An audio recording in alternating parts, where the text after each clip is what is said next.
Kali ini kita akan membahas sebuah kisah animasi yang memiliki pesan yang sangat mendalam dari salah satu ending cutscene game Black Myth Wukong.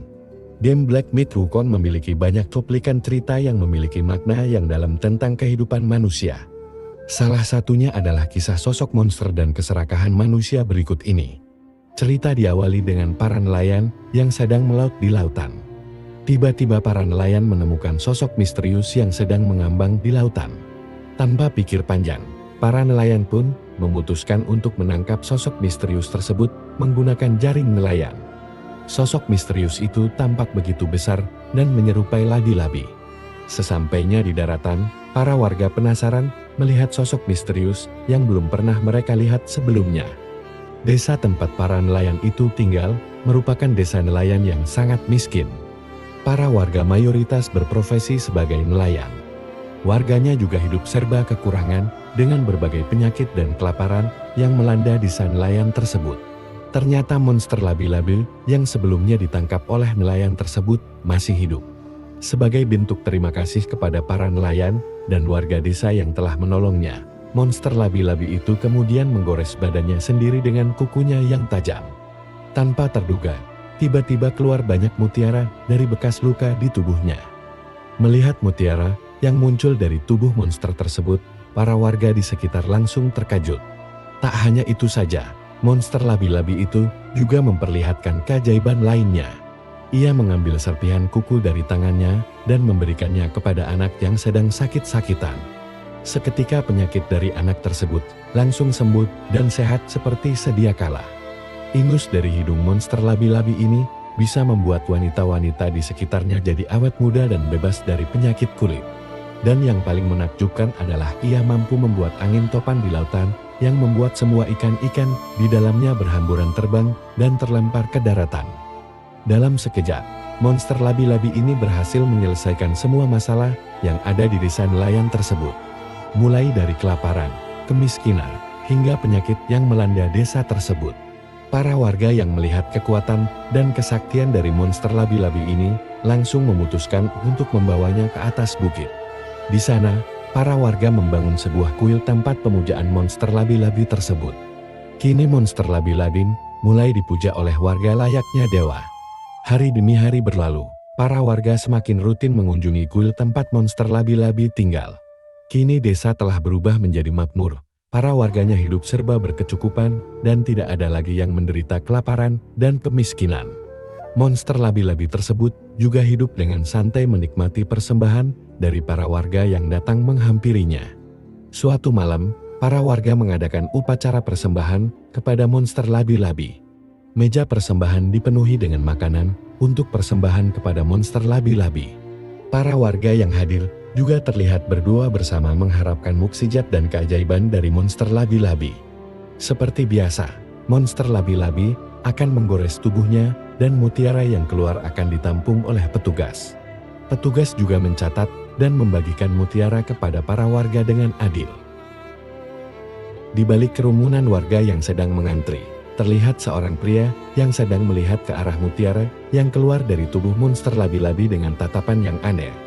Secara perlahan, pria itu mulai maju melewati kerumunan warga dan tiba-tiba mengeluarkan sebilah pisau dari balik pakaiannya. Pria itu pun langsung lari menuju monster labi-labi dan merobek tubuhnya menggunakan pisau. Monster labi-labi yang terluka langsung teriak kesakitan dan banyak mutiara yang keluar dari bekas lukanya. Pria yang sudah terbutakan keserakahan itu pun langsung dipukul oleh monster labi-labi. Sayangnya, aksi pria serakah tersebut membuat para warga di sekitarnya tercengang karena melihat luka yang sebesar itu bisa menghasilkan mutiara yang begitu banyak. Sontak para warga lainnya ikut terbutakan oleh keserakahan dan mulai menyerang monster labi-labi. Para warga membabi buta menyerang monster labi-labi dengan brutal, merobek kulitnya dan memotong tangannya hingga monster labi-labi tak berdaya. Para penjaga yang awalnya menahan pria serakah tersebut juga ikut dibutakan oleh keserakahan dan menyerang monster labi-labi secara brutal.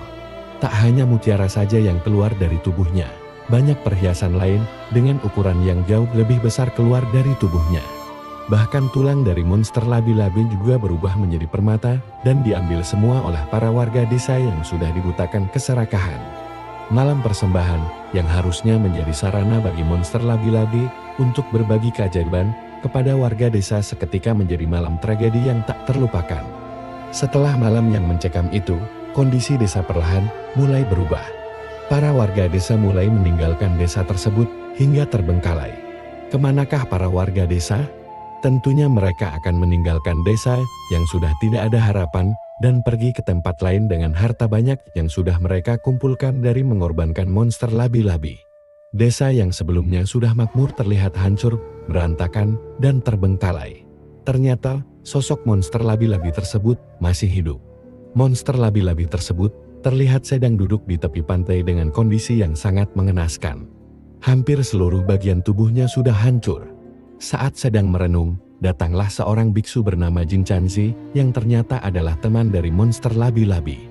Monster labi-labi itu mencoba untuk berbicara dengan Jin Chanzi, namun karena mulutnya juga sudah rusak, ia kesulitan berbicara.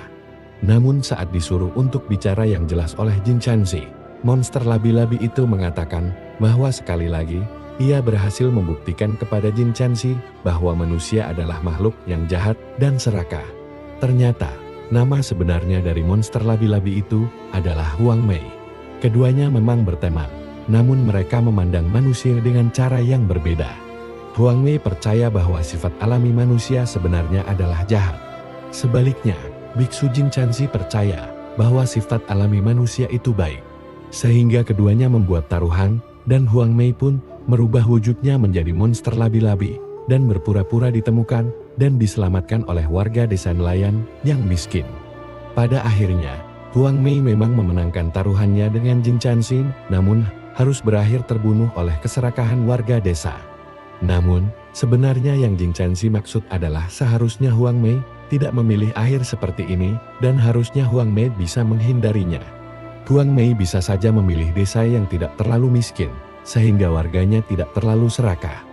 Huang Mei juga bisa saja berubah ke wujud manusia daripada wujud monster, dan mungkin saja para warga akan menyembah dia layaknya dewa secara tulus.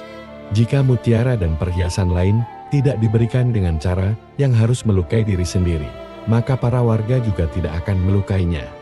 Dari awal, Huang Mei ingin membuktikan bahwa sifat alami manusia itu jahat. Maka yang ia lakukan adalah memancing mereka untuk menampilkan sifat jahat dan keserakahan dalam diri manusia. Tragedi ini sepenuhnya dituntun oleh Huang Mei untuk mencapai kesimpulan bahwa sifat alami manusia adalah jahat. Jin Chanzi juga merasa bahwa apa yang dilakukan oleh Huang Mei tidak bisa serta-merta menjadi ukuran untuk menilai sifat asli manusia itu baik atau jahat. Karena menurut Jin Chanzi, semua hal yang terjadi terhadap Huang Mei adalah karena ia memang dengan sengaja memancing sifat keserakahan manusia. Jadi, apakah kemenangan taruhan Huang Mei punya arti? Apakah ia sukses membuktikan bahwa sifat asli manusia itu jahat? Jin Chanzi tidak merasa demikian. Pesan moral dari cerita ini adalah keserakahan dapat menghancurkan segalanya, bahkan ketika seseorang telah menerima kebaikan yang melimpah. Keserakahan mendorong orang untuk melupakan rasa terima kasih dan kehilangan kemanusiaannya. Kisah ini juga mengajarkan bahwa perbuatan baik yang dilandasi dengan niat untuk membuktikan sesuatu yang buruk pada akhirnya akan menghasilkan kehancuran, bukan kebaikan. Jika kita mengharapkan kebaikan dari orang lain, kita harus menginspirasi kebaikan dengan tulus, bukan melalui manipulasi atau ujian yang menggoda sisi gelap mereka. Selain itu, cerita ini menggambarkan bahwa cara kita memandang orang lain seringkali memengaruhi tindakan dan hasilnya.